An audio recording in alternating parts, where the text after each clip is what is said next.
Hello, my name is Matthew May. I'd like to first start by thanking you for everything that you do for the debate community, as well as thanking you for selecting me as one of the semi-finalists for USA Debate. In this video, I'm going to be giving the reply, or the fourth speech, on the motion, "This House believes that the Obama administration's foreign policy has done more harm than good." But before we jump straight into the speech, let's look at some of the arguments that we'd hear on both sides of the House. So, starting off with the proposition. The proposition would approach a motion such as this more than likely with the framework and mindset that when President Obama took office, he had a unique opportunity to fundamentally shift the nature of US foreign policy for the better, to move away from Bush-era interventionism and towards global cooperation. Now, this is what many of the people who voted for him in the United States and those who supported him abroad all wanted. And so the proposition is going to say something along the lines of the fact that unless President Obama's foreign policy is reflective of this, it's very difficult to say that it's done more good than harm.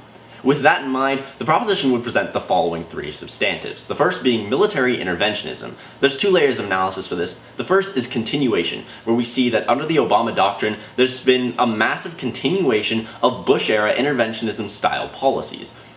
But beyond that, the second layer of analysis for this is actually expansion, where we see that through tools like drones, President Obama has expanded US military interventionism in conflict, the exact opposite of what people who supported him wanted.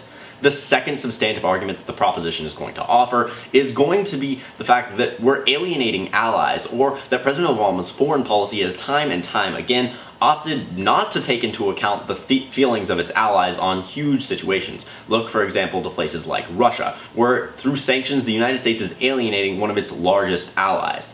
The third substantive argument that you are going to hear from the proposition is going to be symbolic action, where in the end much of what President Obama does and much of his foreign policy is truly symbolic. We see this in two ways, both militarily and diplomatically. Militarily, when we look to things like how President Obama withdrew from Iraq, we see that not only was this symbolic action, but it actually had a net negative. And diplomatically, when we look towards things like the Paris Climate Accords, the fact that they're non-binding alone makes it a symbolic action, because it's very unlikely that we're going to see a huge change.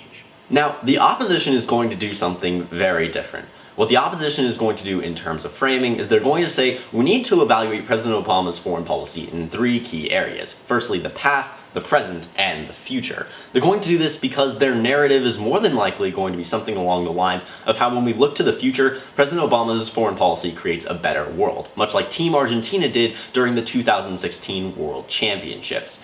Essentially, they're also going to say that we need to weigh it in terms of smart versus hard power and how this is going to impact individuals. They're going to say that President Obama's smart power, a combination of soft and hard, is going to be the best option. With that framework, they're more than likely going to present the following three substantives. The first being trade relations. They'll have a couple areas of analysis for this. The first is things like the pivot to Asia, and the second, trade relations with Latin America. Essentially, they're going to say that President Obama's foreign policy creates a better and more cooperative world through promoting trade with these countries. The second substantive argument that you're more than likely going to hear from the opposition is going to be military relations. And they're going to have, again, a couple layers of analysis for this. They're going to talk about how the Obama administration has managed to avoid conflict in places like Syria and Egypt. They're going to say that President Obama has promoted stability and infrastructure. And finally, they're going to talk about the efficacy of drones over troops on the ground and how this is more of a net benefit.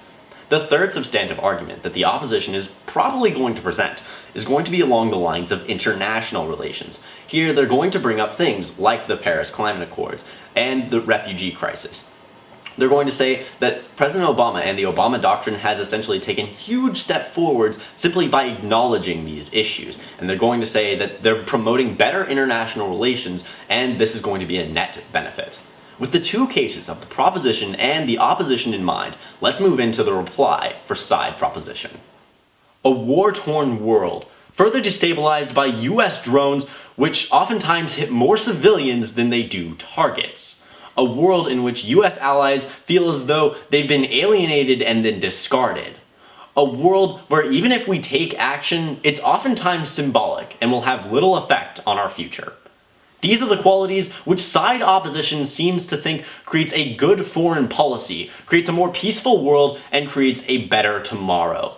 But we on side proposition must fundamentally disagree with this. We think not only is it going to create a worse tomorrow, but these are in no way the qualities of a good foreign policy. And it's because of this that I am so proud to propose this motion. In my speech today, I'm going to be giving you 3 key questions with which to evaluate today's round, and then tell you why overwhelmingly the proposition has done the best. But the first question that we have to ask ourselves when we're evaluating today's round is, has President Obama shifted the way that the international community views the United States? And simply put, the answer is no.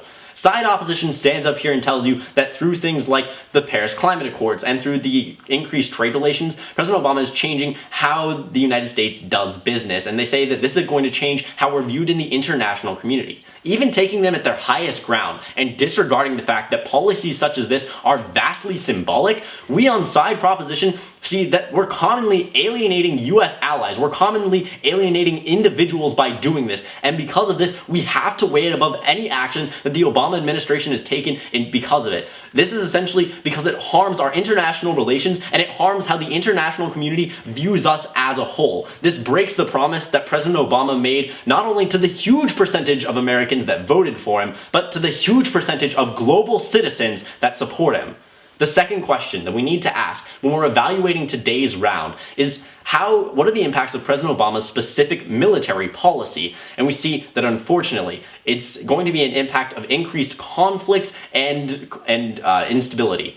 Side opposition stands up here and tells you that through things like smart power and drones, we're decreasing the narrative of US interventionism. But we on side proposition fundamentally disagree with this and say that it's not the case. Not only are we only continuing to carry out Bush-era interventionism style policies, when we look to examples that we gave you in places like Mali, we see that we're still putting boots on the ground and we're still carrying out interventionism. But beyond that, when we look towards things like drones, we actually see the expansion of US interventionism to every corner of the world.